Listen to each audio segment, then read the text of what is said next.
At our number 10 spot, we have almost had a war over a tree. Two US Army officers named Captain Arthur Boniface and First Lieutenant Mark Barrett were axed and butchered until they passed from North Koreans while trying to trim a tree in the DMZ. This would later be known as the Korean axe murder incident. The tree was blocking a checkpoint view, which is why the US decided to chop it in the first place. As you would expect, when the US caught wind that the soldiers passed away in a foreign country, they quickly took action. They created Operation Paul Bunyan, which is named after a mythical lumberjack from North American lore. The operation was very simple. Go to the DMZ and chop it down, except they came with a little few friends of their own. This included hundreds of soldiers armed with machine guns, grenade launchers, and chainsaws. And if that wasn't enough to make this more American, they brought in a 23 vehicle convoy with a tank, 20 utility helicopters, and 7 attack helicopters. Oh, you thought I was done? They also brought in B-52s, F-4s, F-5s, F-111s, and also a carrier which was offshore and a nuclear capable bomber circulating the area. If you guess that the North Koreans didn't do anything, you are right. At number 9 spot, we have videos of nuclear destruction. Okay, first things first, North Korea has no internet. Well, except for high level officials and some schools, but that's pretty much it. This means their media spreads like a wildfire in a desert. The only thing that did catch fire is when North Korea featured a video simulation of a nuclear missile striking with what appears to be somewhere in the United States, as you can see the flag burning by the end of the video. This video was unveiled during a military parade marking the 105th birthday of Kim Il-sung. This video caused a lot of controversies, especially when it came at a time when the tensions were super high between the US and the Hermit State. For reference, this was in 2017, and by that time North Korea had done a ton of missile testing, and to make things more worrisome, North Korea test launched a suspected intercontinental ballistic missile into the sea this year. At number 8 spot, we have a betrayal at the death camps. North Korea is known for their cruel punishment and their horrendous living conditions. Put these two together and you have some of the worst death camps in the world. Just to give you a little bit of what happens on the inside, many of the prisoners were kept to the brink of starvation. They are forced to do physical demanding labor for hours, torture, subject to chemical experimentation, and sometimes prisoners would be randomly executed, sometimes because the guard didn't like them. One specific story from the Mirror has Shin Dong-hyuk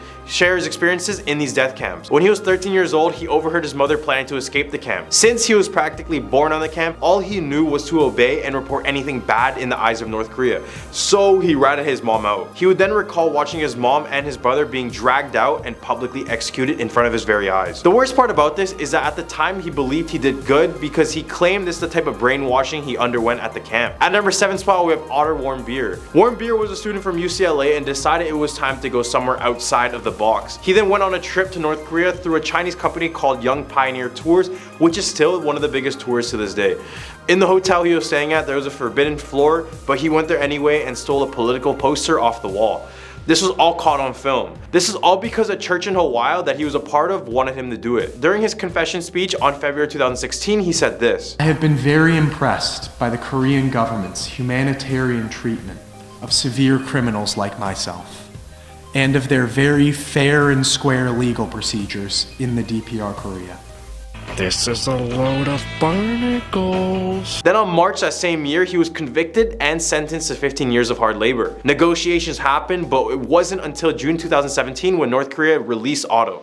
Except he was in a coma after taking a sleeping pill. It wasn't until he was flown out to the US where he passed away. After this incident, the US government decided to ban all American tourists from visiting North Korea altogether. Another reason not to visit this place. At number 6 spot, we have North Korean ghost ships. Hundreds of abandoned boats from North Korea wash up on Japanese and Russian coastlines each year. Some of the vessels contain the crew's remains, but they're usually just a pile of bones. These ghost ships are thought to be the result of North Korean fishermen becoming lost at sea and dying from malnutrition or weather exposure. The ships are typically old and lack stronger engines, and I mean, it's from North Korea. They're pretty much still living in the 1980s still. However, after an investigation was done, they found that these boats are actually sent out from China as a way for them to fish illegally in North Korean waters, which violates UN sanctions completely. Right in the hump of our list, we have Ryugyong Hotel. Sorry if I mispronounced that. This 105-star hotel in Pyongyang was completed in 1992, but by that time, it didn't function as a hotel at all. The building was hollowless and had no windows, which meant complete darkness on the inside. Kim Jong-un wanted this hotel to be the biggest and best hotel in the world,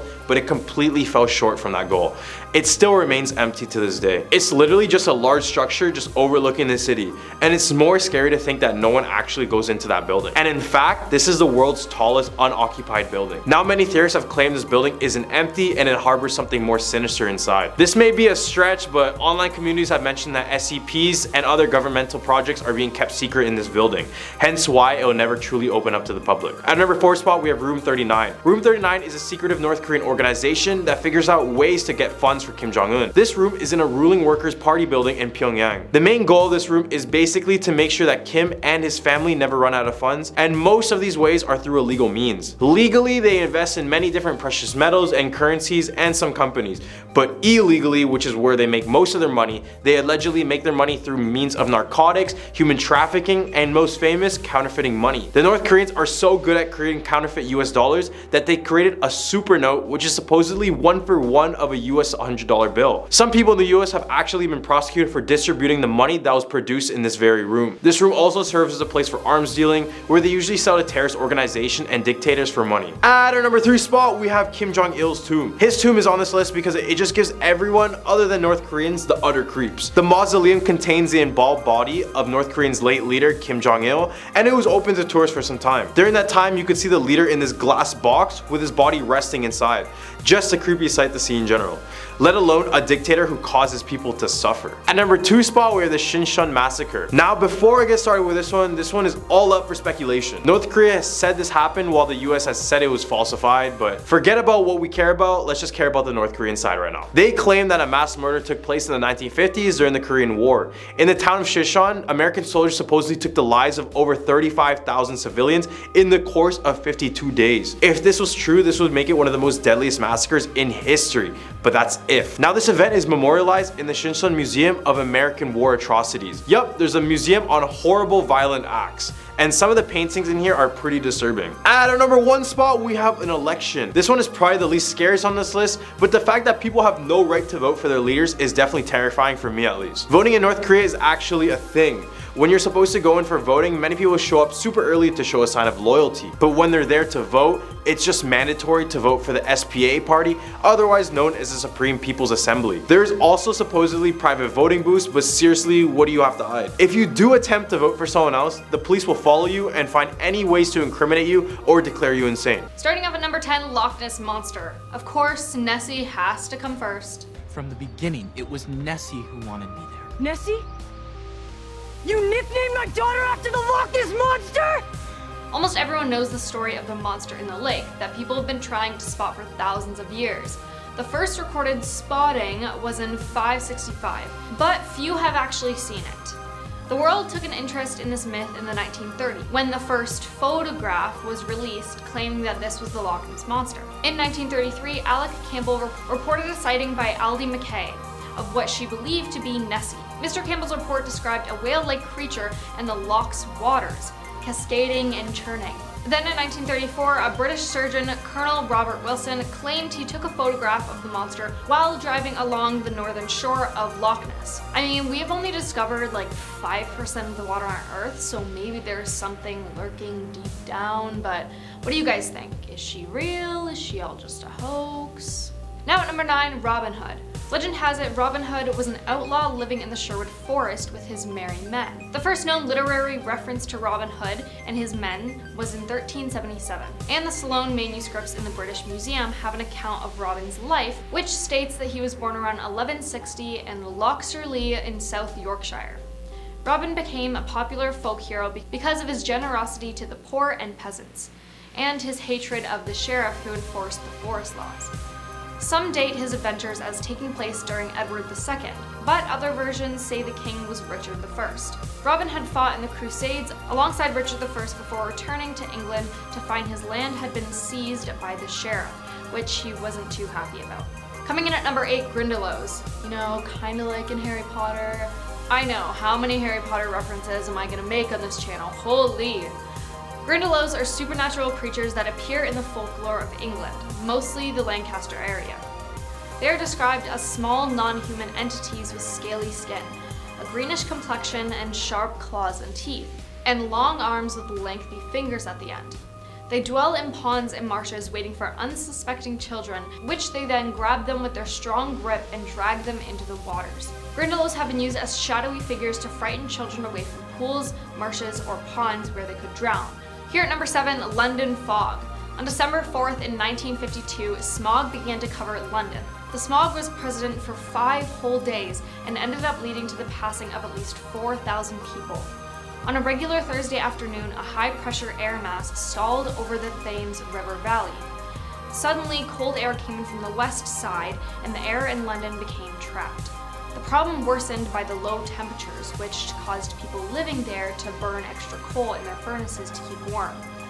The smoke, soot, and sulfur dioxide from the area's industries, along with the stuff from cars and consumer engine usage, caused heavy smog to smother the city. By the morning of December 5th, it was visible across hundreds of square miles. It became so thick and dense that by December 7th, there was no sunlight and visibility was down to only 5 yards in many places.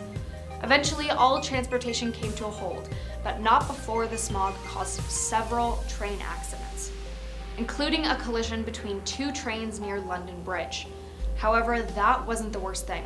The worst effect of the smog was the respiratory distress it caused in humans and animals, including difficulty breathing and vomiting.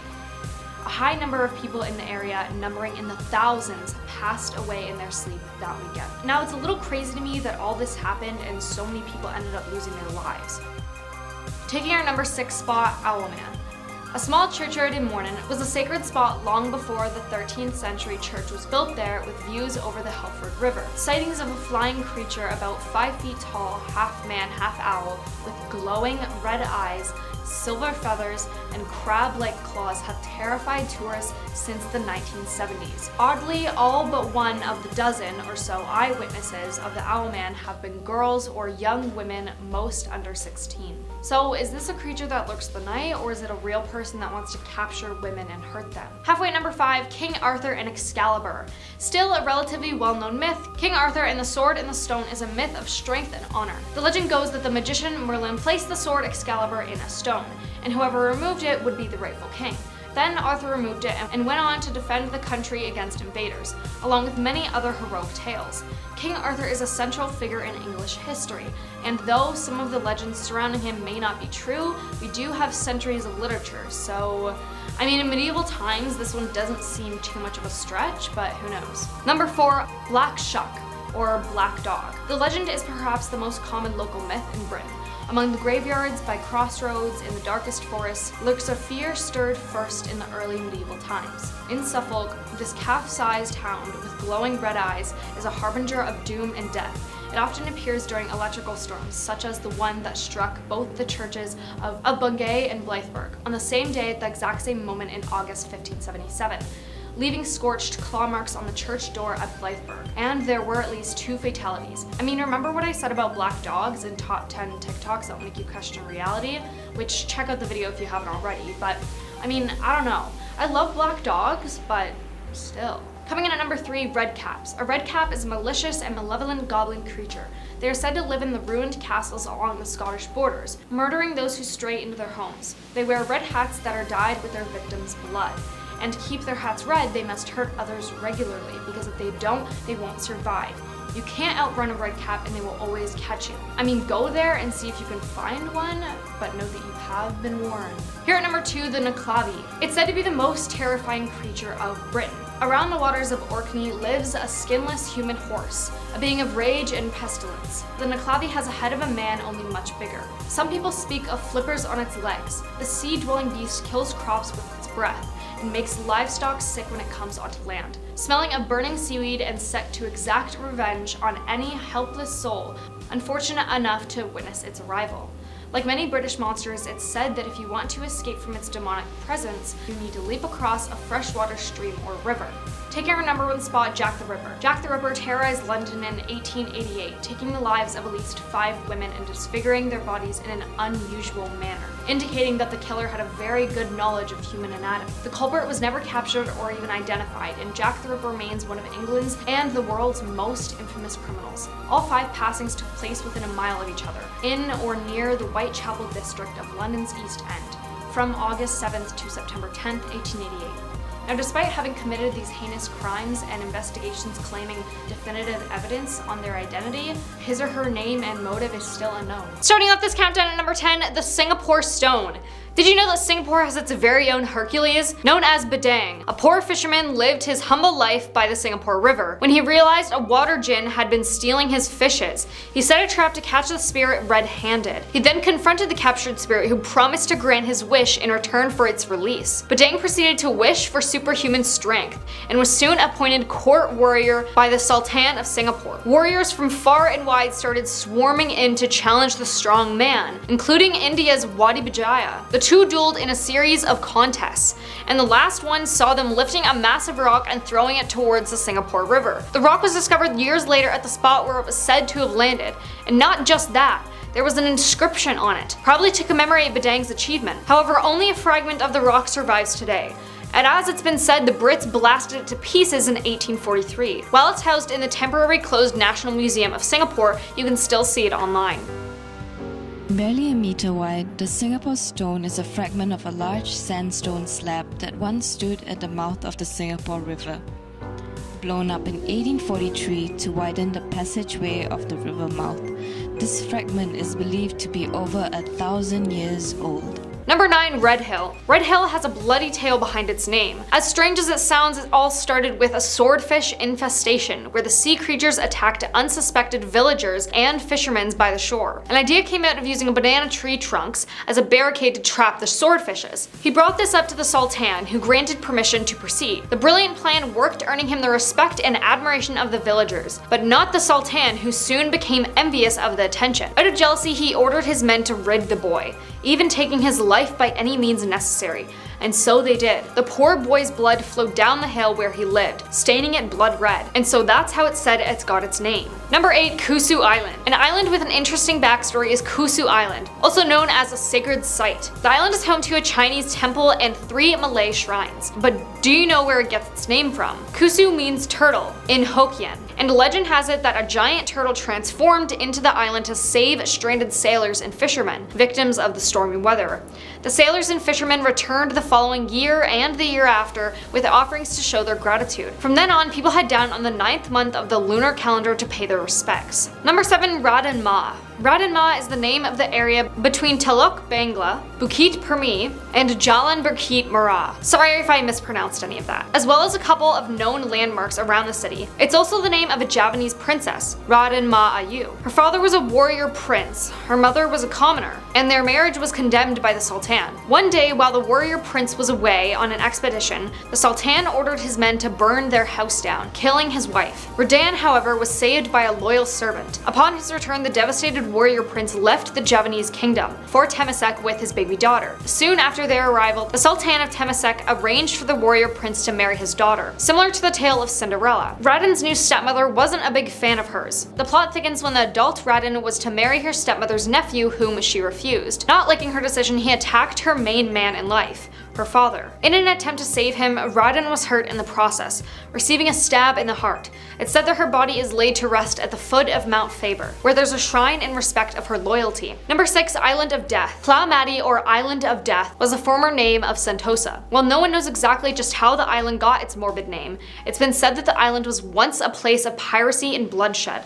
Other reasons behind its name include the location of the island, which was adjacent to Palu Brani, which was the burial ground for many ancient Malay warriors. Then there's a tale about a deadly outbreak called the Blakang Mati fever in the late 1840s, which almost wiped out the original Bugis settlers on the island. In 1972, Palu Mati was renamed as Sentosa, or Peace and Tranquility, leaving its past behind. Today, it's a beach resort known as the State of Fun. Halfway at number 5 is Singapura. Sang Nila Utama, or Sri Tribhuwana, was once the ruler of the Shivajaya Empire at Sumatra. According to legends, he went on an expedition in the late 13th century and discovered an island with a white sandy shore. After learning that the place was called Temasek, Sang decided to cross the waters to reach this newly discovered land. However, a storm appeared out of nowhere and nearly swallowed the boat.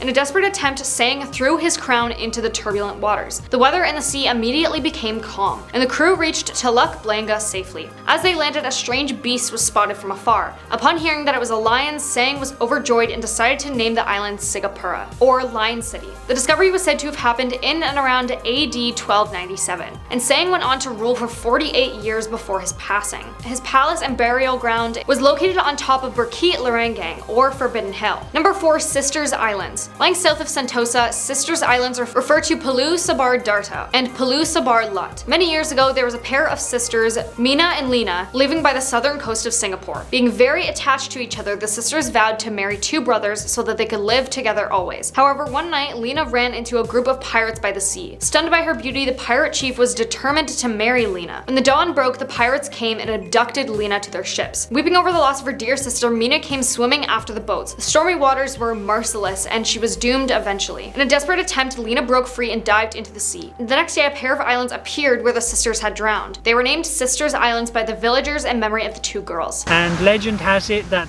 the next day, after the storm had subsided, Sisters Islands had appeared in the position where the 2 sisters were last seen. Number 3. Underwater City. Legend has it that Sang Nila Utama was the child between an adventurer king and a princess of an underwater kingdom, like we talked about before. Supposedly, Sang's father Raja had a glass case created for him to descend into the sea because he was curious about what lies beneath the calm waters. He sank into a country called Dika and was greeted by a race of men, and was later taken to meet the ruler of this underwater wonderland. And that's exactly how he met Sang's mum, Princess Mathabu Labari. This world under the sea, however, is scarcely ever mentioned in history books. Number 2. The Merlion. One night, the villagers living by the southern coast of Tesamek were awakened by the howling winds and crashing waves. The dark clouds blocked out the lights of the moon and the stars, turning the world in complete darkness. It was as though the island of Tesamek would be sunk by the raging sea. The terrified villagers got down on their knees and prayed. During this moment, a bright light was observed emerging from the southern waters. A massive creature, half lion, half fish, roared in anger. The battle between the fierce mythical animal and nature was intense, as the sky was filled with flashing lightning. The villagers had never witnessed such terrifying phenomenons before. After some time, the winds began to die down. The waves subsided and the sky started to clear. The gigantic sea beast had won the battle against nature. As it claimed its victory, it stood proudly on Sentosa. By morning, the Merlion had retreated into its waters, leaving behind a bright, colorful trail. Number 1. Ghostly Passengers. This story originates with taxi drivers, specifically ones who have had the eerie experience of picking up late-night passengers who ask to be dropped off at a cemetery. Usually, the protagonist in the story is a beautiful young woman waiting on a remote road for a taxi. Once she's in the taxi, she doesn't speak again and wordlessly hands the driver money when she arrives at her destination. In the morning, when the driver looks at the money, it's hell notes. Money burnt as an offering have replaced the Singaporean bills. Starting off this countdown at number 10, the Meg. Researchers have pinned the date of the megalodon's extinction to about 2.6 million years ago, roughly when the great white shark was just becoming established. However, a doctor pointed out that the megalodon likely lived in water no more than 200 meters deep, in and around coastal areas. We would, she says, have noticed something of the megalodon's size if it was swimming off our shores, but what if that's not where it's living? Explorers began to probe the Mariana Trench in the late 1800s using rudimentary equipment, but it was impossible to get the full picture of the trench without sending someone down. That's only happened once in history. In 1960, a researcher and US Navy lieutenant took a Navy submarine into the depths. Due to the pressure, they couldn't stay very long, but when they turned on the submarine's floodlights, they were shocked to see fish. Until then, it was thought that no creature could live in such a harsh environment. So who's to say the Meg couldn't live down there? Over the years, reports of megalodon sightings have emerged all over the internet. A lot of them claim that these giant sharks never went extinct, that they've just been hiding in the deepest part of the ocean, the Mariana Trench. Now at number 9, new whale. In 2016, marine biologists studying the Mariana Trench heard a strange sound of unknown origin and started recording. Although the recording is only a few seconds long, experts detected a slightly metallic quality to it, and many speculated that the noise was not natural. After months of analysis, however, the scientists believed they found the source of the noise.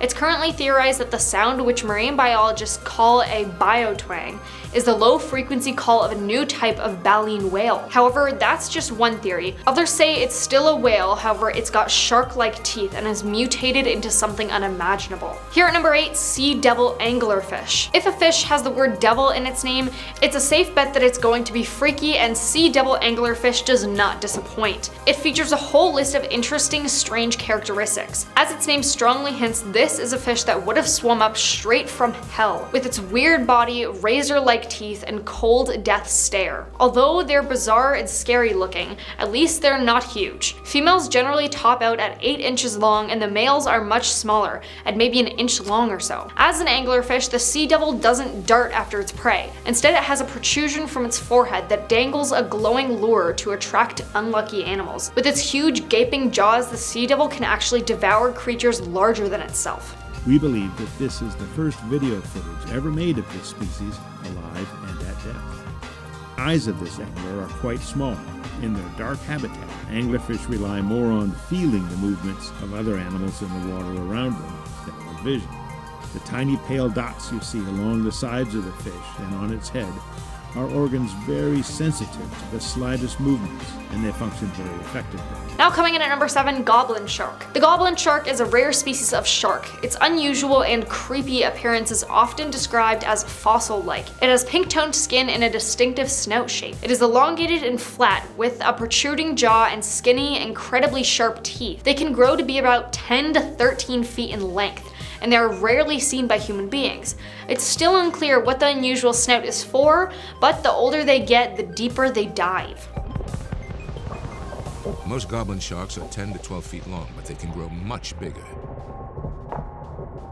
Here at number 6, telescope octopus. The telescope octopus is a transparent 8-armed octopus that is almost entirely colorless. Their arms are the same size, and they are the only octopus to have tubular eyes. It is incredibly unusual to observe and was originally documented by Dr. William Evans in 1885. The octopus is a rare species, meaning there is little that scientists and the general public know about the marine creature, but it's believed to be a close relative of the glass octopus. These eyes provide a wider peripheral vision so that the octopus can see predators and prey alike. Those eyes can also rotate. Talk about scary. Halfway at number 5, fang-toothed fish. These fish could be straight out of a horror movie and are named after their scary teeth that, in relation to their body size, are the largest in the ocean. Special pouches on the roof of its mouth prevent the teeth from piercing the fish's brain when its mouth is closed. Fang-toothed fish do not have good eyesight, and they are believed to hunt by literally bumping into their prey, sensing vibrations and movement in the water. Now at number 4, deep-sea hatchetfish. There are a lot of odd-looking fish in the sea, but not many of them resemble humans' hand tools. The deep-sea hatchetfish resembles a silvery swimming hatchet. There are more than 40 species of hatchetfish. All of them have ridiculously skinny bodies, and many of them have shiny scales too, which adds to the metallic hatchet-like appearance.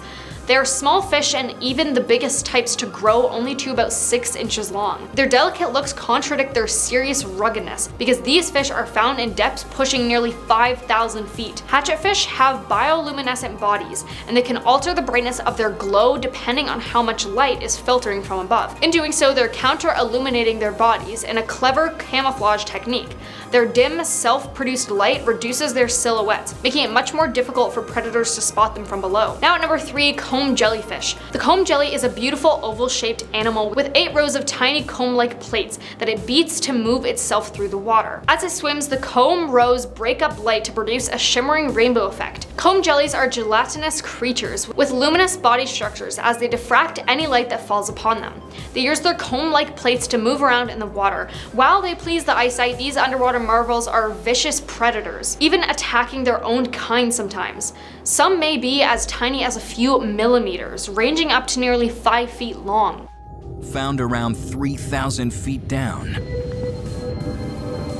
are the comb jellies. That's light refracting off thousands. Here at number 2, frilled shark. The frilled shark was discovered in the 19th century by a German who studies fish. It is often referred to as a living fossil due to its eerie appearance and the shape of its mouth. The shark has an eel-like body that's dark brown and gray in color, and the articulation of the jaws to the head. The shark derives its name from 6 rows of frilly gills that grace its body, which grows up to 6 feet long. Just as notably, the shark wields more than 20 rows of wicked, trident-shaped teeth that will tear into any bit of flesh that passes near them. Frilled sharks probably spend most of their lives near the ocean's bottom, and they like waters more than 4,000 feet deep. On the rare occasions that people snag them and bring them up to the surface, the sharks almost always perish immediately, making it very difficult for people to observe their behavior and life cycles. For years, many people assumed that frilled sharks swam and hunted like eels. Now coming in at number 1, zombie worms. Now I know what you're thinking, oh well, how can a worm be scary? Well, let me tell you. Zombie worms are also known as osedox. The word osedox means bone eater in Latin, and refers to the worm's ability to dig into and eat bones from whale carcasses. They do so in an attempt to reach lipids enclosed in the bone. They use special root tissues for bone burrowing. So if you ever come near one of these things, I suggest getting as far away as possible. At a number 10 spot, we have the Torch Lake Monster. This one is pretty much well known all over Michigan, but for those who don't know, the tale of the Torch Lake Monster dates back to the early 1960s and 70s. Obviously, it takes place in Torch Lake, which is located in North Michigan, and it also is the second largest lake in the state. A fisherman and coach by the name of Dave Foley is credited with spotting the creature first and telling the stories of it since he worked by the lake for a while. Legend goes that the giant creature has a lizard's body, the head of a cat, one brown eye, and one blue eye, along with slimy green skin. The lake is approximately 285 feet deep, which makes what lies underneath much more scary and worrisome. Nighttime is when this creature is said to arise from the depths. At this time, many swimmers and boats go missing, only to wash ashore with no evidence of its demise. At a number 9 spot, we have the singing sands of Beat Gris. Located just past Lac La Belle, Michigan, is a beautiful white sandy beach known as Beat Gris. In a direct translation, this means gray beast, and that's because a large gray creature was said to have inhabited the area many years ago, but that's not even the story I'm going to talk about. Local legends claim that the pure white sand of the beach sings by pressing down your palms on it, or it barks when you strike it. The sound is said to be the voice of a Native American maiden who lost her lover when he drowned in the Great Lakes, and now she calls him on shore. The sand is said to lose its magical singing power when it's removed from the beach. Now visitors claim to hear the singing sounds, but as many try to bring the sound back home, they are met with years of unlimited bad luck, which lead many to bring it back to the beach to allow it to sing again. Other than sand that makes sounds, at a number 8 spot with the Belle Isle's Lady in White. In Detroit, Michigan, there's an island called Belle Isle. This 982-acre island is used for picnics, hikes, and home of the only marble lighthouse. Other than that, everything else on this island is shrouded in mystery and up for speculation. Legend of the island follows the story of a chief's daughter and a haunting bridge. The chief was concerned that his daughter's beauty would attract vast amounts of suitors, so to combat this, he made a deal with the snake goddess of the island. The chief asked the goddess to protect his daughter. The goddess would agree, but not for nothing. She would ask for the daughter to live out the rest of her days on the island to protect it, never being able to leave it. And to this day, the daughter is said to stay on this island and walk it, with many visitors reporting that she would try to lure them into the forest by telling them that she is looking for someone and just needs help. She supposedly takes her victims to the bridge to drown them, and it's said that if you go on this bridge and honk 3 times, she will appear just before your eyes. At number 7 spot with the Nain Rouge. It's said that since the city of Detroit was founded in Michigan, bad luck has befallen the area. This is all because of the devilish red imp known as the Nain Rouge had cursed the entire city. Local folklore suggests that the Detroit's founder, Antoine de la Mothe Cadillac, was warned by a fortune teller that he would come face to face with the Nain Rouge and to treat him with the utmost respect and attention. Except this information came straight this ear and right out the other, because when he finally met with this creature, he hit it with his crane and told it to stay out of his way. This is when the angry Nain Rouge cursed the city of Detroit and Cadillac. Shortly after this, Cadillac would lose his fortune and move back to France, but misfortune still occurred in the city. It's said that in all disastrous events that happened in Detroit, the Nain Rouge could be spotted just before all of them. For example, in 1763, 50 British soldiers perished from Native Americans, after which the Nain Rouge could be seen dancing in the aftermath in joy. Then in the surrender of the war in 1812, the Nain was blamed again for its presence. It had also been seen during Detroit's riots of 1967 and 1976's ice storm that caused electricity to go out for days. At a number 6 spot with the Masonic Temple. Currently standing as the largest Masonic temple in the world, it also stands as one of the most haunted places in all of Michigan. The temple, designed by George D. Mason, is an imposing Gothic structure at the corner of Bagg Street, later Temple Street, and 2nd Avenue across from Cass Park. The temple has over 1,000 rooms, secret stairways, and concealed passages, but unfortunately Mason would go a little too far in this construction where it would cause him to go bankrupt, eventually losing his wife in the process. His depression slowly kicked in, and then he would jump off the roof of this temple to his death, and to this day security guards claim to see old George's ghost climbing those steps to the rooftop. Visitors also reported many noises such as doors and windows being slammed shut. They also see moving moving shadows, and experience cold spots all around the area, all while feeling as if they're being watched by something. Right in the hub of our list, we have the Michigan Triangle. Well, guess Michigan has their own version of Bermuda's Devil Triangle, and it contains just as much unexplained phenomena as Bermuda. The triangle is from Manawak, Wisconsin, to Ludington, to Benton Harbor in Michigan. It was in early spring 1937 when Captain Donner was just managing his freighter ship called the O.S. McFarland through these icy waters. He was so tired, so he decided to go to sleep and asked for one of the crewmates to wake him up when they approached shore. As they did, they noticed his room was locked, so they looked around, but nothing. They then kicked the door down and found that he vanished with no signs whatsoever. Now the triangle claims the lives of many ships and planes just like Bermuda. People have also cited the O.S. McFarland, but as they try to get a closer look, it disappears into the waters. An odd thing about this place is when that divers go to check the wreckages of ships and planes, they notice that everything is still intact, including the bodies of the deceased and the ship as a whole. This is by far the scariest triangle because there is no way around it other than land. So basically there's no point in traveling in Michigan's Great Lakes. At our number 4 spot is Hell's Bridge. Back in the early 1900s, an old deranged man named Elias Friss led a group of kids to the bridge and proceeded to murder each and every single one of them, slowly throwing them into the river below. Eventually he was caught and hung by the townspeople. Before he passed away, he made a confession claiming that he did this because he was possessed by the devil and they told him to do it. To this day, a lot of visitors to the bridge hear the screams and the cries from the children just before they pass away. People have also said that when they get home from this place, they find bruises on their body as if someone was reaching out to grab them or hit them. The worst part is that if you walk on this bridge at night, you can feel hands below you as if they're grabbing you from the river below. And at the end of the bridge, you might encounter Elias as a dark figure with glowing eyes, so you won't miss him in the dead of night. In more lesser known news, apparently you're able to sell your soul to the devil by meeting the devil in the middle of this bridge. I mean, it's called Hell's Bridge. What else did we expect? At our number 3 spot, we have the Dogman. The Dogman is described as a 7-foot tall, amber-eyed, bipedal, canine-like creature, and he has the head of a dog with the body and torso of a human. Ever since its original sighting in 1887, many more sightings were spotted all over Michigan. It's primarily spotted in the northwestern quadrant of the Lower Peninsula. Back to its original sighting back in 1887. This is when the Dogman was discovered by 2 lumberjacks who saw this creature in the distance. Things got a little more concerning when in 1937, Robert Forney was attacked by 5 wild dogs, describing that of one of the dogs allegedly stood up like a bipedal and was significantly larger than all the other dogs. This legend got more popular when disc jockey Steve Cook recorded a song called The Legend, which describes the Michigan's Dogman. Although the artist claims it was made for an April Fool's joke, this kickstarted the entire legend and sightings of the Dogman would only rise after the song was released. At a number 2 spot with Melonhead. Locals' fear of humanoids called the Melonheads. First theorized in the 1970s, Melonheads are said to be completely bald with misshapen bulbous heads,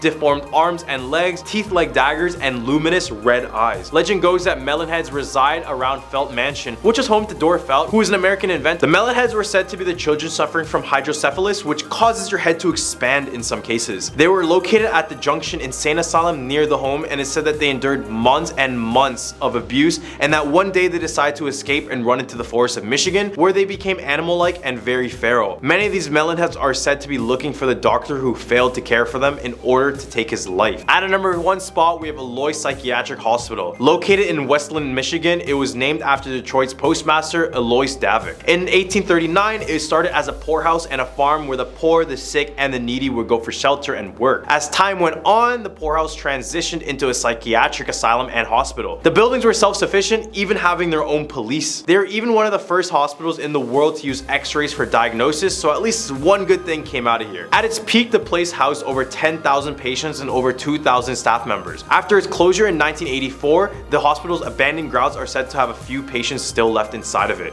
Ghost patients, that is. There have been reports of people finding medical waste and other strange items. Some have reported finding jars containing human body parts, as well as documents outlining strange medical procedures.